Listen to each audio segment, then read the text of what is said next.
Hi, everyone. Thanks for tuning in. You're listening to the Daily Apple Clinic podcast, The Truth About Health. My name is Paul Reynolds. My wife and I have an independent primary care practice in Denver, Colorado. We are nurse practitioners, having worked in a variety of healthcare settings over the past 20 years, and we have a deep desire to make healthcare better.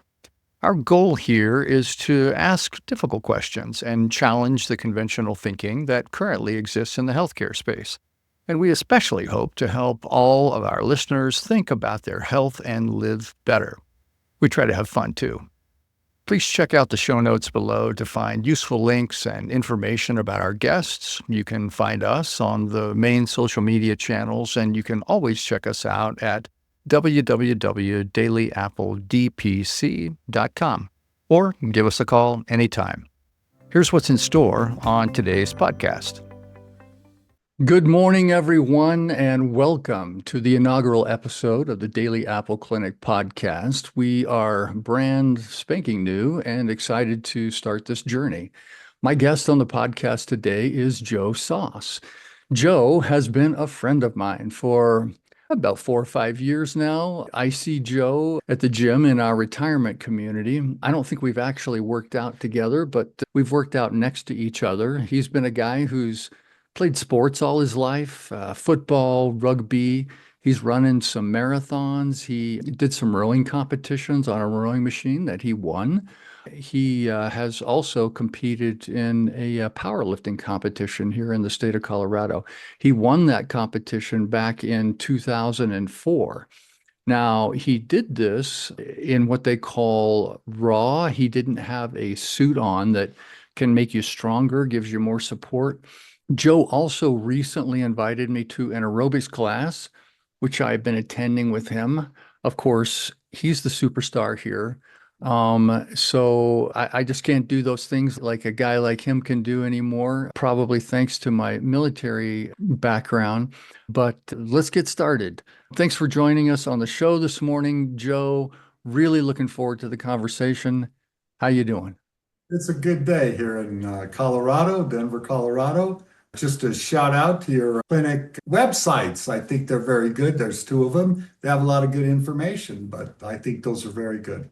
So if Outstanding. you get a chance, go view them. They have a lot of information regarding everything. So you won this competition about 20 years ago. That was quite a while back. Are you still competing? Have you thought about competing again?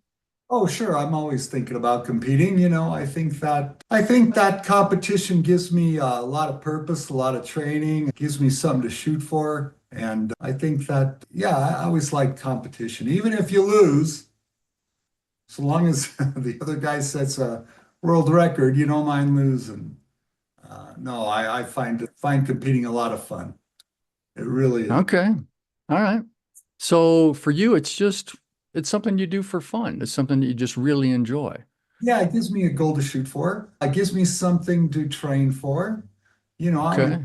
do different things too. When I won that 20 years ago, I want to rededicate myself to winning it again. The only trouble is it's hard to take a step back from the pounds you used to bench press to today. Right.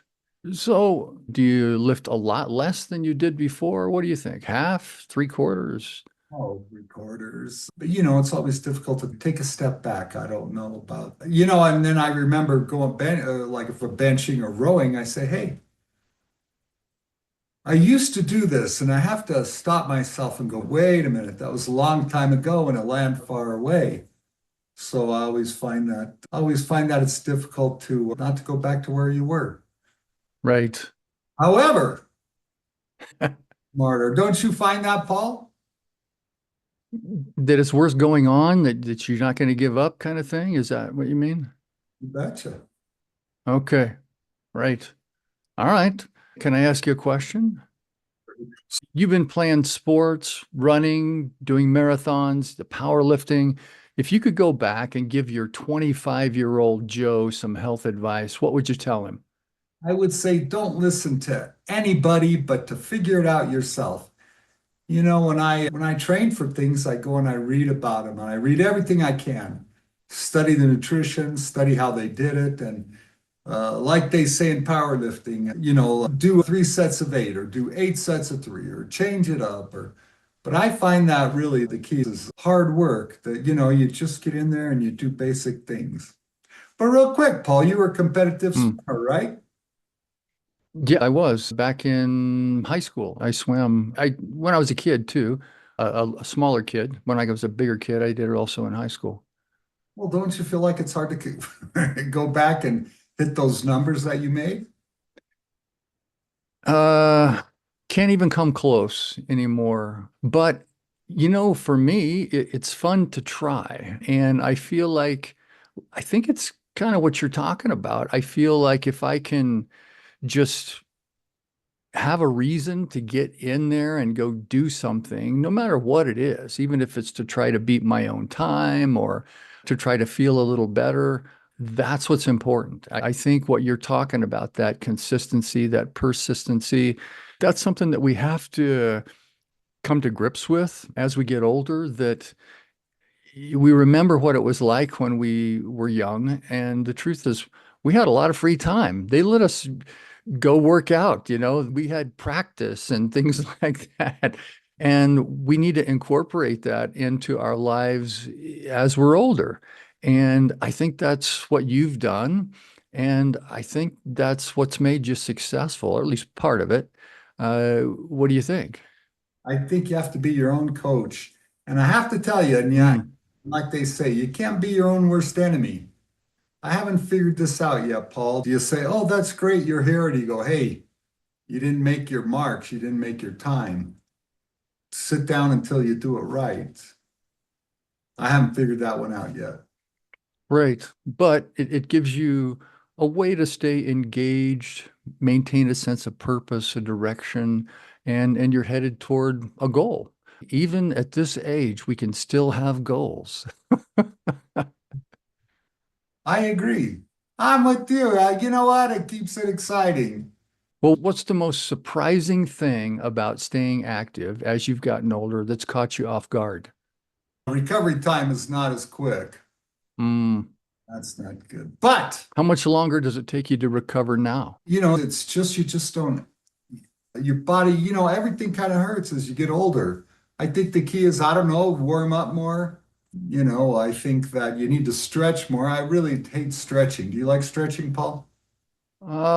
Stretching around my mid 40s became kind of a necessity, like a necessary part of my workouts. I think for me, the joints were a problem, but it was those tendons and those ligaments and those muscles that had just been overused and pushed beyond their normal capacity over time, that they just developed scar tissues. They got tighter. And so, yeah, I would agree. I think, we're just so much more flexible when we're younger, and we don't realize how stiff we're going to get as we get older just through normal and or overuse. What do you think younger people misunderstand about fitness and health? What could you tell them about it? Well, I don't think that every workout needs to be a balls to the walls workout. And that's Hmm. one thing that I found out, that if I come out of a workout and I'm not half dead, that it wasn't a good workout. Right. Yeah. Do you find that too? That you got to move through? I haven't figured that out. You got to move through the pain. But if you move through too much pain and you hurt yourself, then you're really down for a few weeks. And that's really Right. not good. So Yeah. pain is a part of life. Yeah. So, which sport taught you the most about life and why? Big question. I think rowing did, because you know what? The harder I trained, the better I got. And then you get to a certain point and you go, hey, wait a minute. It's for me to get this much better, it's going to take so much energy, you know? Right. You realize that maybe it's not worth the effort. Okay. You So maybe it taught you some moderation, or you were an, what's the lesson you there? were an ex-Green Beret. Am I correct in that? That's true. That's true. Right. I was. So you probably enjoy the pain, no? I wouldn't say I ever enjoyed it, but I did learn to tolerate it really to an extreme degree. Yeah, you just don't move through, though you don't accomplish those things without experiencing pain. I would say in our situation, it could be extremely painful. Obviously, a lot of guys couldn't finish the courses, they couldn't get through it. And I would say pain was probably the thing that that kept them from moving forward. The pain was that signal to them that said, you've gone too far, too much. I'm just not going to do this. And it can be a physical pain, it can be an emotional pain, it can be a mental pain, maybe a spiritual pain that you're experiencing in these very stressful situations in like a special operations program or training for it. And yeah, so pain it's part of life. Absolutely. And I think when you're training, you hit that certain point. I don't know, people call it the wall, but you reach that point and you go, and I think you have to, the body wants to pull back, but you have to figure out a way to move through it. I think in order to, what do they say, get outside your bounds or whatever. But from my perspective, you need to move through that in order to be great. Right. Well, and you were Well, pretty great. I oh, mean, you won oh, this wait, power. Hmm. we're great? Wait a minute, we're great? This is what I learned from my kids.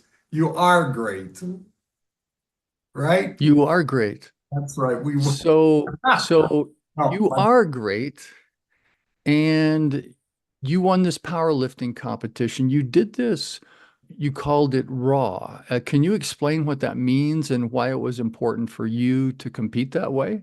well, I'm kind of a natural guy. These guys put on these suits and it just adds weight. Anyway, you just get out there and it's just you and the weights.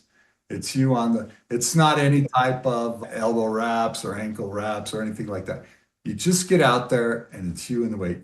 Hey, real quick, my kids, hello to Christian and Steven, and they always tell me that they are great. That when I tell them that, well, I once was, and they go, I don't think you ever lose that. So a shout out to my sons, but I don't know, Paul, do you think you're still great now? Do you think you're, Great. I don't know. I try to be, as I've gotten older, I try to be a little more humble because, you realize you don't know very much. You weren't as wonderful as you thought you were. But, I just look at it as accepting my own humanity.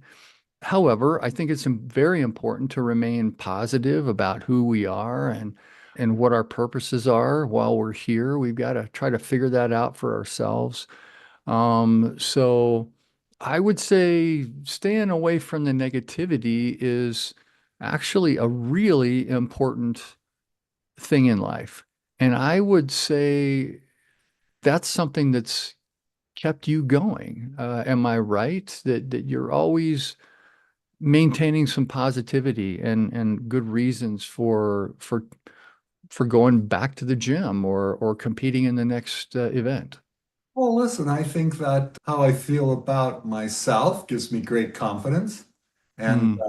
yeah, well, you and your lovely wife, Monica, don't you think that you guys are in the top 1% of the population in health? You're, Health, yeah, uh, for our age, I would say we do really well. I would. I would say this could be based simply on the people that we see when we go over to the gym here in our retirement community. Don't see a lot of people over there. The folks that come in are pretty inspiring. Just the fact that they show up and they're giving it a shot. Some of these folks are older than we are. They're in their 70s or 80s, and they're in there not lifting a lot, but they're getting on the machines, they're moving through, they're doing the things that they like and that they can do. right. And sometimes I take that attitude. Oh, isn't that nice? Mm. This is the attitude I take with myself. Isn't that nice? Sometimes you hear it, but I say no. Well, I say you're here for a reason. Move it, move it, and get it going here. Say that first piece again. What were you saying? Well, sometimes what I tell myself when I have a bad workout or a workout's not going my way or Well, at least you're here. That's what I tell myself. At least you're working, at least you're here at the gym. Right. And sometimes I say to myself, hey, your time is limited. Get your ass in the gym and work. So I haven't, Right. well, I try to be positive, but also there's a little negativity there. And I think it's from training growing up. Mm, Well, you were a Green Beret. Did any instructor ever tell you, Paul, you're not doing right. a little harder? I don't think that, Yeah. yeah. That was just like sort of pure insanity the whole time you were there. You never knew what was going to happen. But yeah, very tough experience. And uh, so, so as you were growing up, change the subject a little bit. What's the weirdest workout advice someone ever gave you? They said, this is the best. They said, you Yeah. want to work hard, but not hard enough. You want to work to where it's enjoyable. But I think if you want to be the best, I think you're top notch. I think there's pain with it. I like guys who kind of put it out there, you know? And now, ladies and gentlemen, a word from our sponsor. Hey there, health enthusiasts, tired of eating things that don't crunch? Or worse, things that crunch too much, like popcorn kernels and your dentist bill? Well, have we got the vegetable for you? Carrots, nature's original snack stick. And guess what? Carrots are zero prep. No washing required if you like a little extra earthy vibe. Just peel, munch, and pretend you're a rabbit because you're hopping on the health train. Plus, they're perfect for all your carrot-related emergencies. Forgot a gift? Carrot bouquet. Low on cash? Carrot bartering. Need a mic drop? Toss a carrot and walk away. So the next time you're in the produce aisle, skip the bag of chips and grab the bag of crunchy orange perfection. Your teeth, your waistline, and your inner Bugs Bunny will thank you. Carrots, because eating healthy shouldn't feel like punishment. Crunch responsibly. Okay. So for you, you want, I don't know. You know what? I want to try hard. I want to try hard. I want to be the best. I really do. I want to feel good about myself and look good and feel good. I think that movement is a key in life. Hmm. I think that you need here, let me quote someone I heard said, you need purpose and movement. You got to have Purpose? something that really you want to be with. And then I think you need movement. I think you have to move. I think you could do anything you want, but I think you got to move. I don't know what you need to do, but you got to keep it moving. What are your thoughts? Okay, so those are your two big things. Uh, Purpose, movement, yeah, right? yeah, Those are like the two big keys for you. yes. I would totally agree. I would 100% agree with you. I think those, if you have those two big things in mind, other things will fall into place. So, what's the biggest fitness myth that you've ever heard over the years that just drives you crazy? The biggest myth would be you can visualize it. Well, I think that when I was rowing in my early years, you know, I was looking at different things and they said, visualize. You visualize yourself rowing, you visualize yourself running, you visualize yourself in your track shoes, you know? And I think that there's a place for that. Although I think that when you do it, when you do bench 405, it gives you that confidence to do it again. Hmm. So the myth is, I think you have to do it. I don't think you can, if you're a piano player, you can't just go out and play Mozart. I think it takes, Did it help you to kind of psych yourself up and get yourself where you imagined you were lifting it to be able to lift it? sure, that's true. Okay, But you know what? In but not so much. yeah, in training sessions, when you know you could do it, it just makes it easier to visualize it. And when you're in a meet or a competition, Right. But for you, it's once you actually got there and you saw yourself just making that progress, you were like, yeah, I'm going to get there. And so once you actually achieved it, then you're like, yeah, of course I achieved it. You were just, after I benched 315, I thought, hey, 405's a puddle jump, you know, after, you know, I thought, oh, I'll never get to 315. And then you do it And then you realize, hey, you know what? With a little more work, you could get to the big boys. Right, right. And for those who don't know this, 315 is three of the big plates on each side of a 45-pound bar. So that's like when you pick up that much weight, everybody in the gym's paying attention. And Yeah. so my guess is for you, once you get to that point, you were like, okay, I've reached a level that almost no one really gets to. And yeah, but You I'm know, still kind of surprised that you thought 405 was going to be an easy push after that.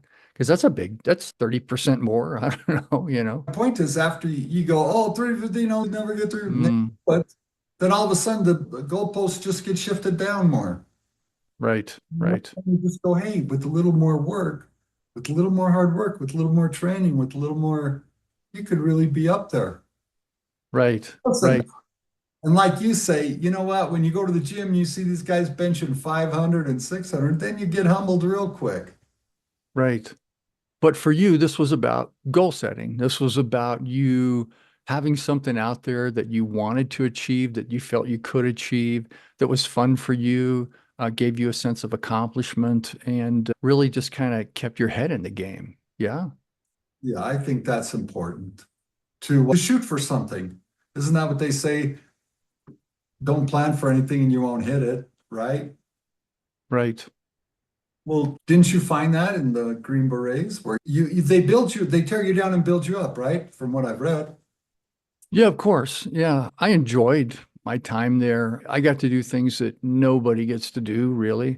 And when you do finish it, it's like the things that you've experienced. You do have a tremendous sense of pride that you've been able to get through it and that you got to join other people, other guys that also did the same thing. And then we were all working together as an elite team to do something that we thought was extremely important for the country and for everybody in the whole United States of America. We felt we were doing a very special job that not very many people could do or would do. So yes, for us, there was sure you had to get through this stuff. To get there, you had to be vetted, you had to be tested, and they wanted to know that you had the capacity, the ability to do some things, and then they actually trained you to do those things, and then we were able to go out and go do it. So, sure, absolutely. I think we all need that sense of direction, that sense of purpose in life. Right. So don't you feel good knowing that you were part of how many guys make the Green Beret?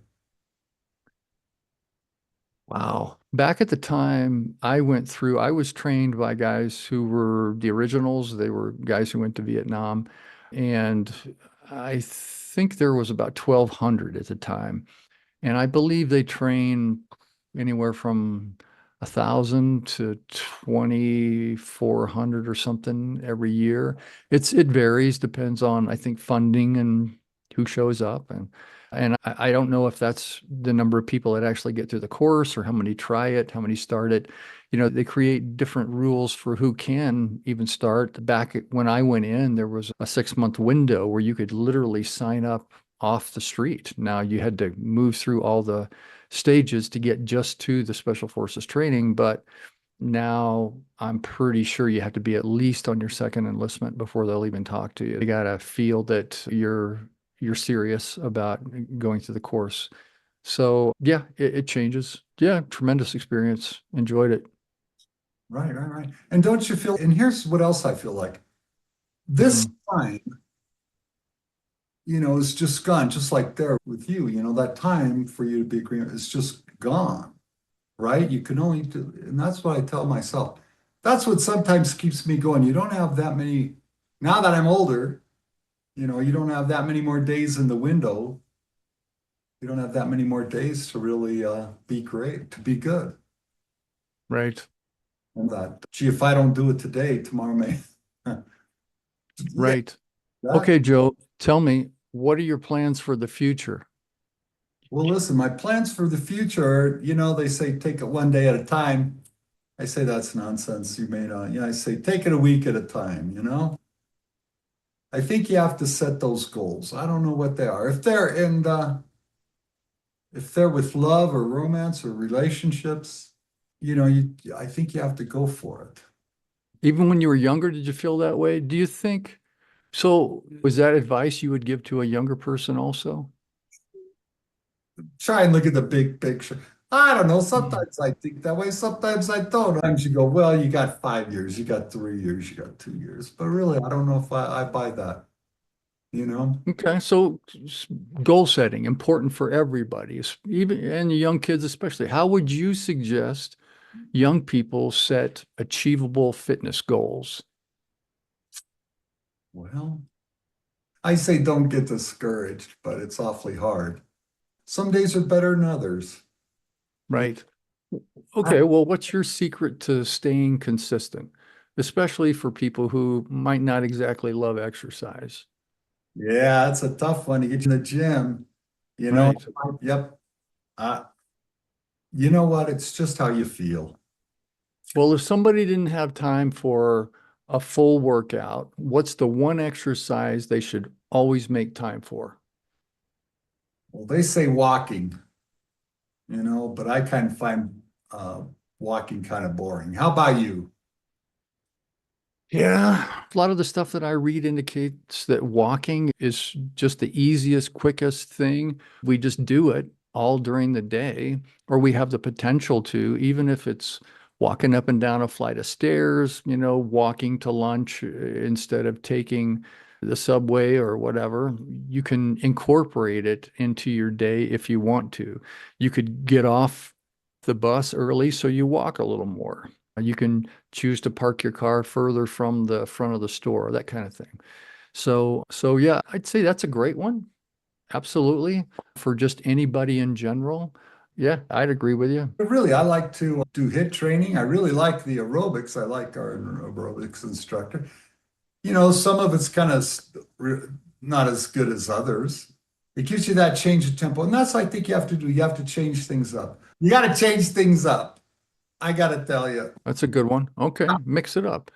Well, and just so folks know, HIIT training is high intensity interval training. Would you say that's what we're doing when we go to this aerobics class? Would you call it that? I do. And you know what? And I'd rather do interval training than anything else. I've heard you have a sweet tooth that you're actually a secret cupcake eater. Is there any truth to that? I told you that I'd cut their tongue. You told me that. Not too many of them, right? You don't eat too many, If I don't, then I'm mad at myself. I can't win. If I eat them, it's not good. If I don't eat them, it's a mental thing. And right? and my kids teach me a lot. My son, Right? they're competitors, they're mud truckers, they're Okay. athletes, and that's what they call me up. They go, I feel guilty. I had a couple cupcakes. Really? I try to do this with Exactly. You gotta live, what's wrong with eating a little here and there for crying out loud? Yeah. to do that. I don't think that top athletes are moderate guys. Do you agree? Yeah. Yeah, I'd say they're pretty focused. I mean, they've got an end game in mind, but and that's the only thing they do. That's their one thing. If you could start over with one sport or exercise that you never got into, what would that be and why? It'd be dancing. No, Dancing. no. You would be, Although I tell you, man, I've seen some ballet guys, they're pretty good. Yeah. okay. All right. Okay. Any special kind of dancing? No, I was You'd just do ballet. ballet'd be great. Would you really? I think tap dancing's a lot of fun. I used to tap dance and Oh, you did. Okay. Were you pretty accomplished at it? I just liked to do it. It was just a lot of fun. All right. It was an- Not ex I mean, that's a pretty far throw from powerlifting. You know what? I think in your life you do different things to make it. You got to make it interesting. I think that's fascinating. Yeah, I think it's amazing that you even admitted that. A lot of big guys wouldn't do that. They're doing their macho thing. You're a Colorado champion powerlifter, If we made a movie about you, who's playing Joe Soss? Well, I think it'd have to be yeah, right. I met Arnold Schwarzenegger and I met Lou Ferrigno and I met Franco Columbo and Okay. So which one would it be? Would it be Arnie? Would it be Lou or would it be oh, Franco? it'd be The Rock, Dwayne Johnson. Oh, Oh, it'd be The Rock. Okay. How was it meeting these guys? I mean, I don't think too many people have met all those guys. What was it like? it was good and it was bad. You know, What was the good? What was the good? good was that those guys really were champions in the world, best in the world. Right. Oh, yeah, yeah. What was bad about it? Yeah, they were just like you. They just they just made better decisions. They just had, I wonder if it's in themselves, but they really tried hard, you know? It's really So amazing. that wasn't a bad thing, was it? It's just, hey, these are normal guys. If anything, it seemed like it might inspire a person to say, I'm just like them. They're just like me. If they could do it, I could do it. No? I agree. Well, do you think anyone could be a Green Beret, Paul? Well, clearly they can't. Otherwise, the people who tried would have been. The old Green Beret song, 100 men will test today, but only three win the Green Beret. Not a lot of people back then were able to do it. These are people that wanted to do it. They signed up, they were ready, they wanted it, but they couldn't do it. So I don't think everybody could have been Arnold Schwarzenegger. This guy was an animal. He was so dedicated. He was so focused. He was absolutely 100% on that train, and he was on the ride of his life. He was just a very driven guy when he was younger. I agree. So do you think Yeah. so tell me, when people come into your clinic and they need advice, do you tell them, hey, get motivated, get dedicated? What do you say? What's the old Green Beret motto, right? Well, you certainly can't be a Green Beret for most people. That's not where they're at. The truth is that we were probably about half nuts for the things that we did. We were asked to do some things that were just completely abnormal outside of spectrum. Um, so really, the most important thing is just to listen, to see where people are, where they're coming from, what's happening in their lives, what matters to them, where do they want to go. Really, I need to be a support to them and help them figure out what's most important to them and allow them to achieve goals that really matter to them. If they want encouragement in an area, then that's absolutely something I'm happy to provide if I can.